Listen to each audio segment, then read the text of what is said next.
Hello friends! Today I'm here to share with you all of the books that I read in the month of February. Remember how I said if I was reading a lot, I was going to split up and do like a half month wrap up and then the rest of the month? I don't know why I didn't do that, because there's only like one less book in February than there was in January, so I should have done that. Anyway, let's go ahead and get started. Starting off, I read Racked and Stacked by Lorelei James. I gave this one 3 stars. This is about Rhys and Ike, who...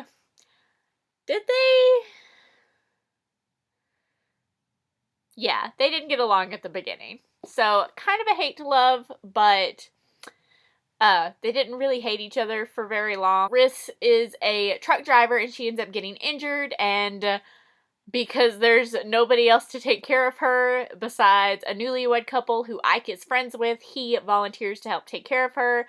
So it's a close proximity, fallen in love thing, and it was good.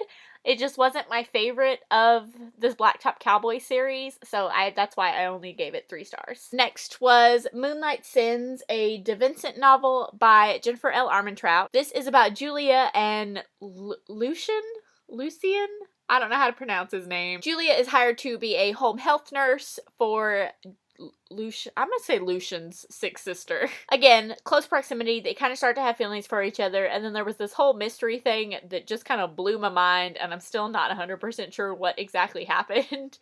But I did give this one 3 stars. I did like it, and I would continue on with this series. There's 3 brothers, and I believe they all have their own book, but I just haven't found them yet. So next was Lover Awakened by J.R. Ward. I gave this one 5 stars. This one was Zadis and Bella.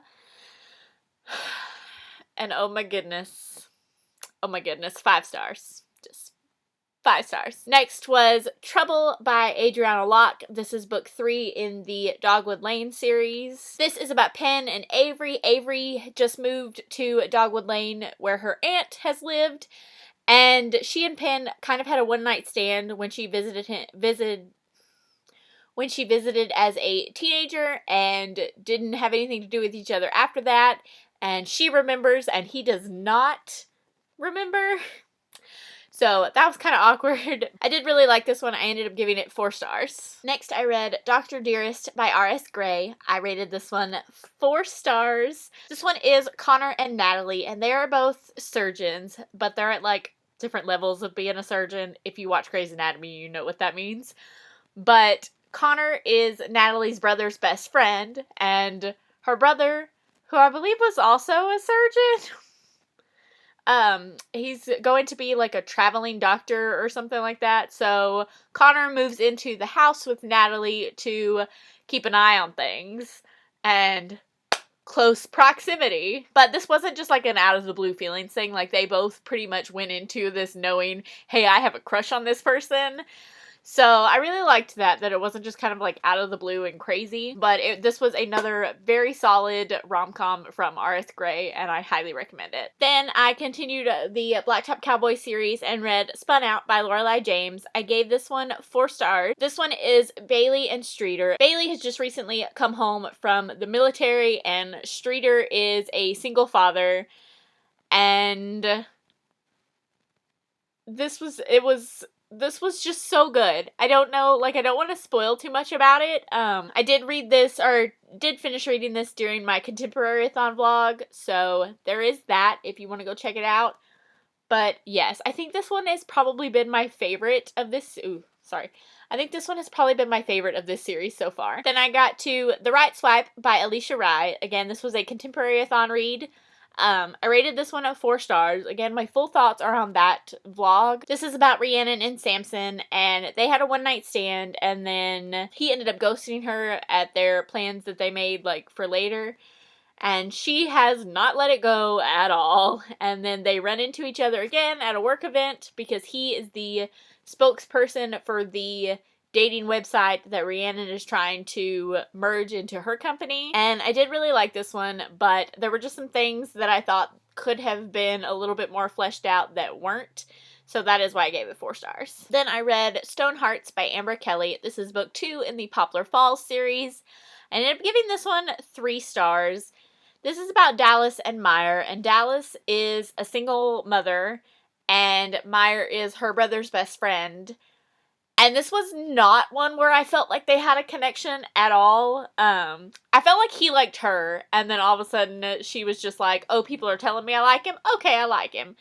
So, like, I had a bit of an issue with that one. I don't think I connected well to these characters as a couple. I did like them separately, I just wasn't a fan of them together.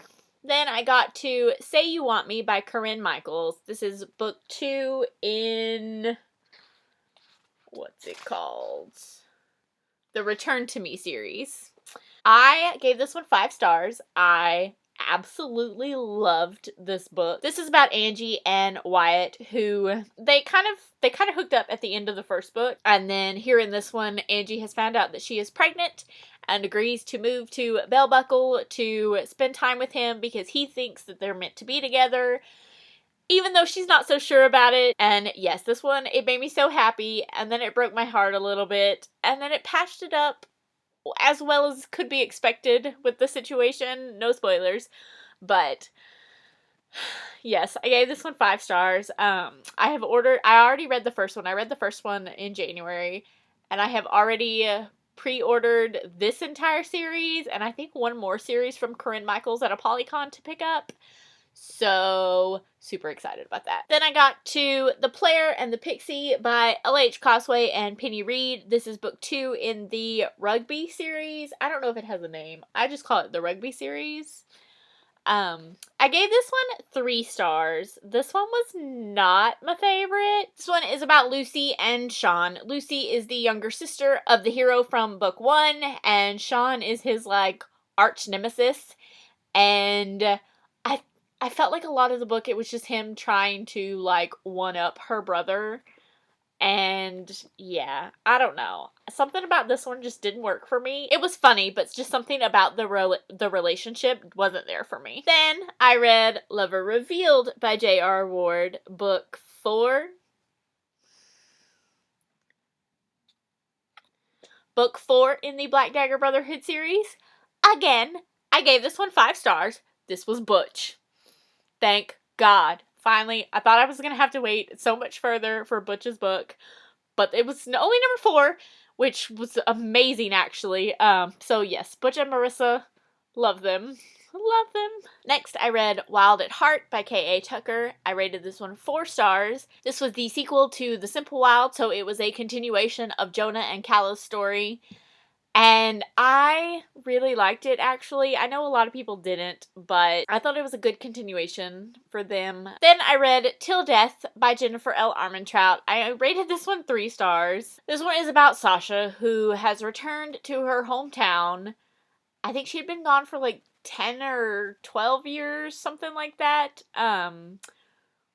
When she was younger, she was kidnapped by a serial killer, and she is the only person known to have escaped from the serial killer. And so she moved away right after that, basically dropped everybody from her life except for one friend and her mother. And now she's come back to help her mother run their bed and breakfast. Except for now that she's back, there's a serial killer on the loose again, and they're coming after her. And I just didn't like it all that much. It was rather boring and kind of spoilery here, so sorry. But, like, one of the girls that works for her mother goes missing. They end up finding her body, and that very same night, the guy that Sasha has reconnected with, who she was dating when she was kidnapped back then, he's a FBI agent now or something like that. He was like, you know what we need to do? We need to get you distracted. Let's have sex. And I was like, wait a minute, though. Like, I know she doesn't know this woman, but this is somebody, like, her mom is really close to.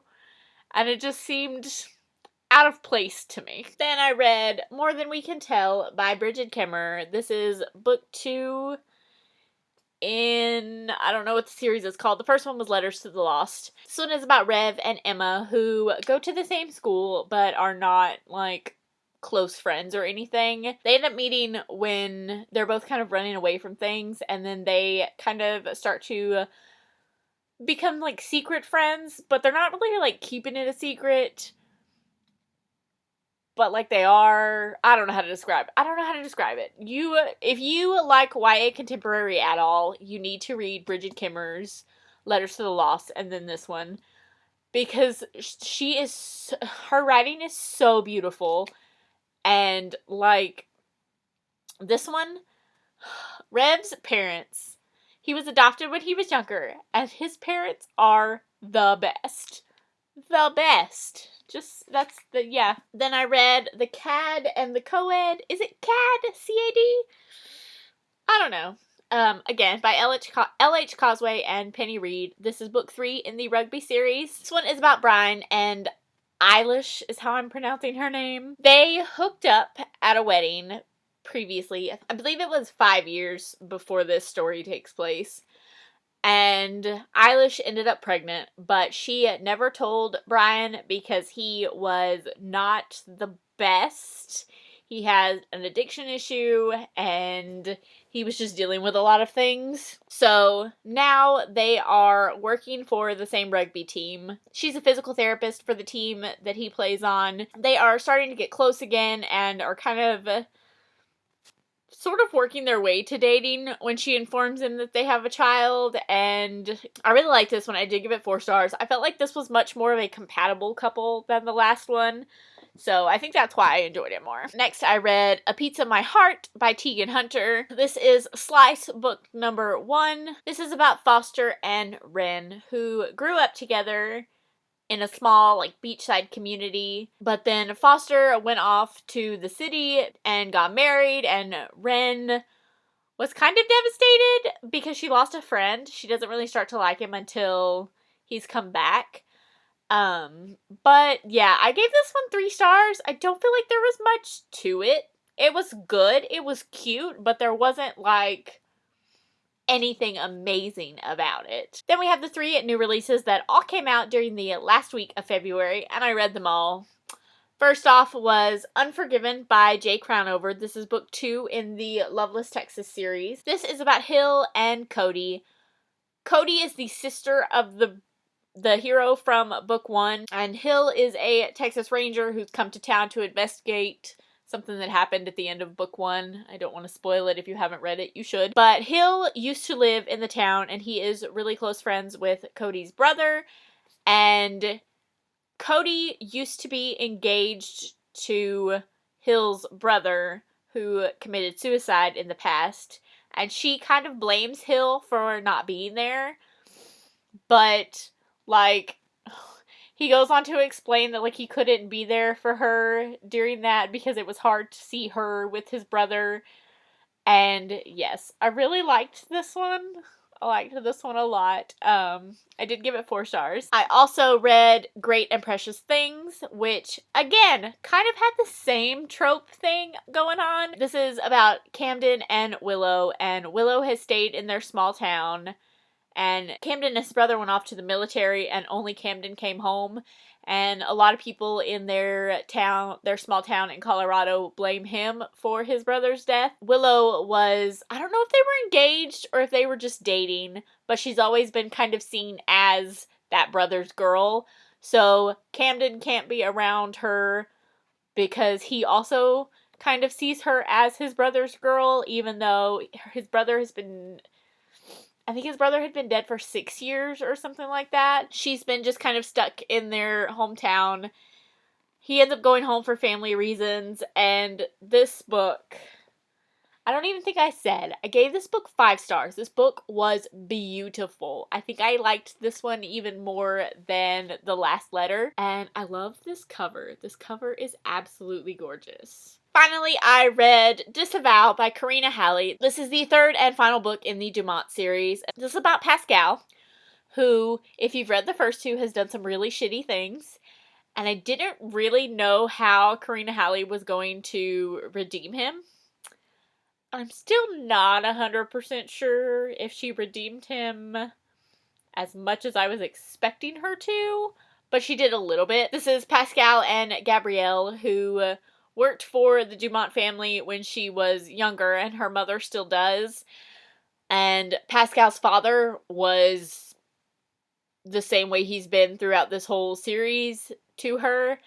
And she's come home to avenge the situation. But part of her plan is to start working for Pascal, and then she does not expect to fall in love with him, but they do. So those are all of the books that I read in the month of February. How was your reading month? Let me know down below. Thank you guys so much for watching, and I'll see you guys next time. Bye!